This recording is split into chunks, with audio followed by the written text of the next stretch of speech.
Hi and welcome to another Rebound episode of Baranov TV, designed to help your business come through coronavirus as strongly as possible.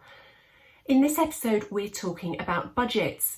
Now, a lot of people have never had a budget before and have never really needed one, but in this episode, which is actually a double episode, we're actually going to be discussing why it's super important right now, coming out of coronavirus, to have a budget. It will enable you to set goals. It will enable you to check how the business is performing against those goals, and it will help you to measure to see where you may need to put some more activity and where you may need to pull back on expenditure or other items. COVID-19 and coronavirus were, it has been said, unprecedented. We've never been in this sort of situation before, and it's a perfect example of why a budget needs to be reviewed and reconsidered, because things can change drastically in a very short period of time. So that's why once you've got to a budget, you need to keep it under review. We're also going to talk about what you need to look at in preparing a budget and how you need to look at it as the activity starts and as you move through the period for which you've budgeted. So we're going to be looking at reporting and reporting against budget. It all sounds quite involved, but actually it's nowhere near as complicated as you may first think. And we're going to talk you through that entire process. Now, to do that, I'm actually repurposing two videos that I set out in January 2020, so not that long ago, although it feels like ages ago, but the content of those two videos is still really relevant and still very, very topical. So we're just going to top and tail those and talk you through the process. So here we go. Now, a solid budget should prove that your plans for the business will work. This could be to ensure that you're able to draw the personal money out of the business that you want to be able to do the things that you want to be able to do in the next 12 months. It could be to ensure that you can afford to take on new members of the team to develop the business and to expand. It could be to ensure that you can afford any enhanced marketing activity before the increase in income actually shows in the bank account. So where do you start? Because it can be quite daunting. You need to look at the business now, really, and make sure that you understand how the business works. So firstly, review the current spending that you're doing. Has it all been worthwhile? Do you have any software that you don't use? Do you have any subscriptions that you're not making use of? Are all of your marketing expenses justifiable based on the returns and the inquiries that they're bringing in? What's working really well that you could be spending more on to bring more leads in? I mentioned earlier that you need to make sure that you understand the business, and by that I meant making sure that you know where your inquiries are coming from. So for example, if pay-per-click is working really well for you and bringing in lots of leads that convert, you might want to actually increase the amount that you're spending here and take that into account in your budget. In an industry like ours, professional services, you need to also know what associated costs you'll have that will increase if you want to increase sales by, say, £5,000 per month. Knowing how your business works will tell you where you're limited and where your ceilings may be as well. So it gives you a chance to think about how you can overcome those if you choose to. You also need to give some thought to how productive your team members are if you're looking at expansion, and consider whether you're going to be able to find another one of Sally or Sarah. Some people are stars and they can be very difficult to find in the marketplace, so bear that in mind when you're working out how many people you need to get through to increase a workload. Understand your competition here too. Do you offer a unique element to your service or product that you could charge a premium for? It may not be that you offer more, just that you perhaps turn around an offer far faster than your competition, for example. Once you've done your thinking, you need to think about what type of budget you're actually going to work on, because there are actually two different types. You can do a top-down budget or a bottom-up budget. Now, a top-down budget starts with sales and bottom-up starts with profit. Generally, we would use both types because they sense check each other and make sure you've got the right budget in place. So a top-down budget is where you start with at the moment, and if you increase sales by 10%, profit then takes care of itself. But you need to consider the necessary resulting changes across the business, which could mean that you need to make, say, 40% more calls to get 20% more meetings to get 10% more business. With a bottom-up budget, you need to work out what level of additional profits you'd like, for example, to fund particular goals. So it could be that you want to take more, or you need to invest in the business and you need to make that cash.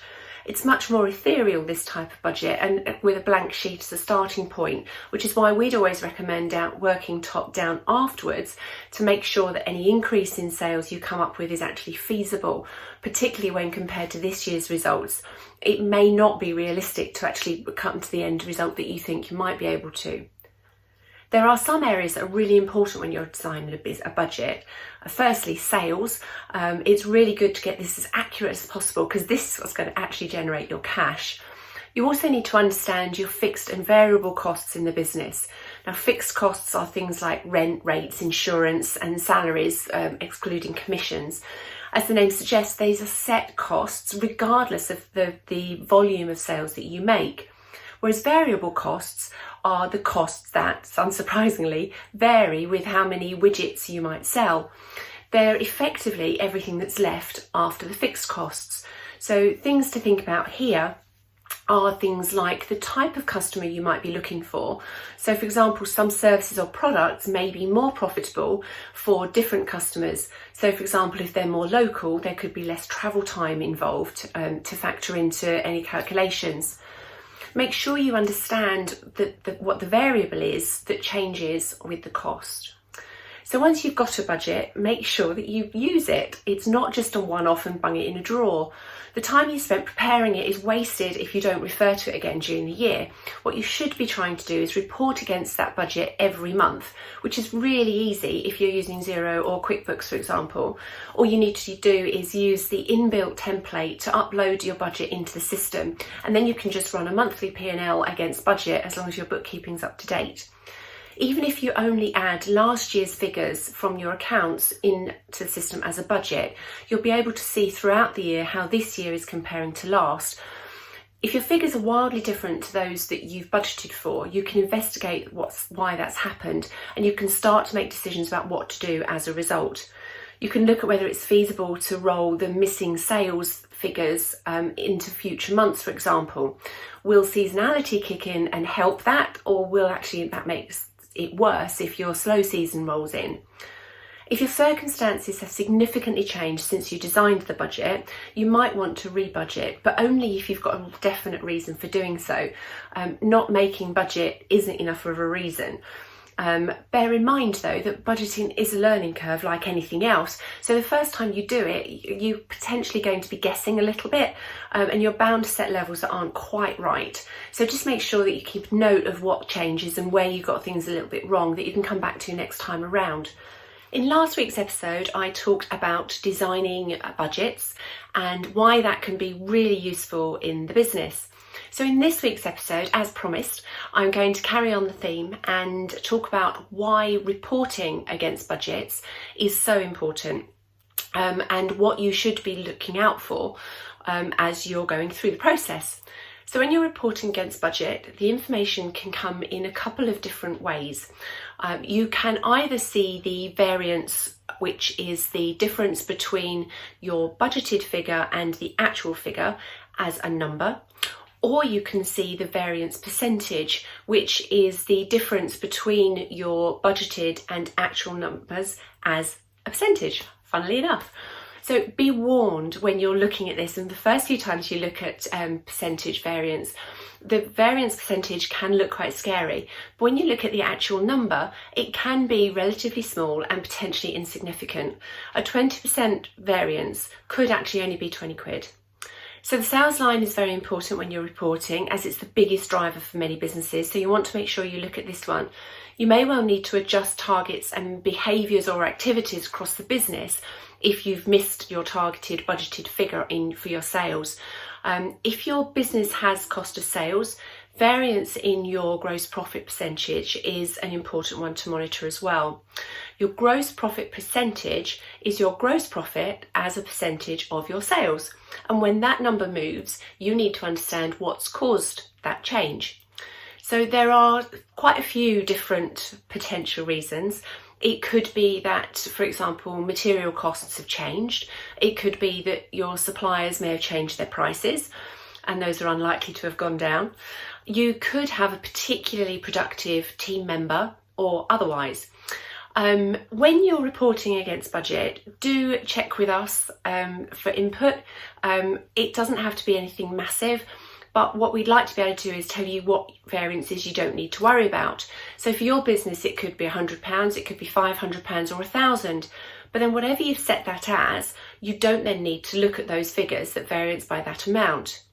Consider overheads as a whole. You may have individual fluctuations in the different categories, but look at the overall level, unless you've got consistent variances in things like salaries, at which point you'd need to look at the reasons behind it. It could just be that your original budget wasn't quite on spec, but if there is a big difference, you need to be able to explain it away. Your profit is the sales less the cost of sales less overheads. So it's simple maths, but simple differences in lots of areas can cause a big difference to the profit figure at the bottom. And this is especially relevant if profits are low. So budgets and the resulting reports are essentially a feedback mechanism which help you understand and predict how the business is going to perform in the future. It's never going to be an exact science, but it helps you understand how the changes that you make will affect the business going forwards. So hopefully that two-part exploration of budgets is helpful. If you've got any questions, if I haven't quite covered one aspect for you in as much details as you need, then please just do get in touch. Either drop us an email or give us a call, and we'd be more than happy to talk it through and actually relate it back directly to your business and your software and your numbers. Even the most basic budget in place can be really, really helpful, and it can also be really simple. So hopefully that two-part exploration of budgets was helpful. If you've got any questions, as ever, please do get in touch and talk it through with us. There's going to be things that are relevant to your business that won't necessarily be relevant to anybody else's and that we haven't included in these two videos. So if you want to talk the process through with us, then please do get in touch, drop us an email, give us a call, and we can actually talk you through looking at your numbers, at your business and at your software, because it does make a big difference. Even the most basic budget in place will make a big difference to you and to the business as you come out of lockdown and into whatever the new normal may hold for us all. So do have a think about how you can implement that in your business, and I'll see you all very soon.